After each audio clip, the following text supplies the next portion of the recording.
जब धर्म और कर्म का फैसला आपके सामने हो तो डर को पीछे छोड़कर अपना कर्तव्य चुनना ही असली वीरता है।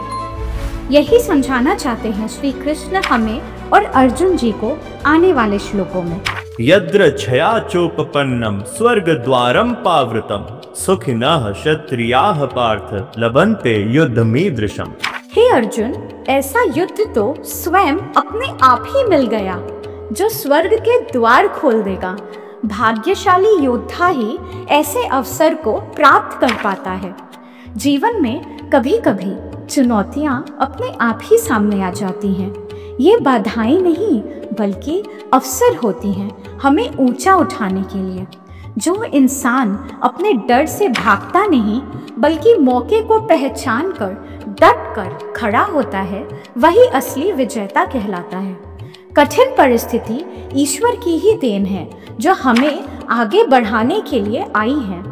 चुनौती दरवाजे नहीं बंद करती बल्कि ऊंचाई के नए दरवाजे खोलती है।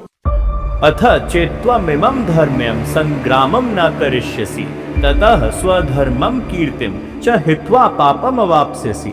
हे अर्जुन, यदि तू इस धर्म युद्ध को नहीं करेगा तो अपने कर्तव्य और यश दोनों को खो देगा और पाप को प्राप्त होगा।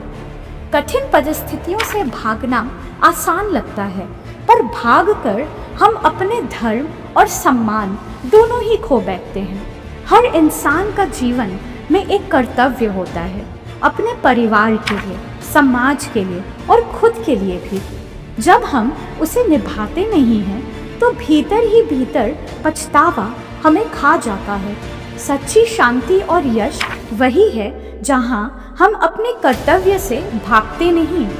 कर्तव्य से भागना आसान है, लेकिन आत्मा तभी चैन पाती है जब हम उसे निभाते हैं। आज भी गीता जी हमें गाइड करती हैं, सिखाती हैं कि कैसे कर्म और ज्ञान के साथ जीवन रोशन कर सकते हैं। अगला श्लोक इन्हीं राह को और भी गहरा बनाएगा, तो जुड़े रहिए हमारे चैनल के साथ। अगर आपको वीडियोस अच्छी लगती हो तो प्लीज़ लाइक करिए, सब्सक्राइब करिए और अपने दोस्तों के साथ शेयर करिए। मिलते हैं अगले श्लोकों के साथ, तब तक के लिए राधे राधे।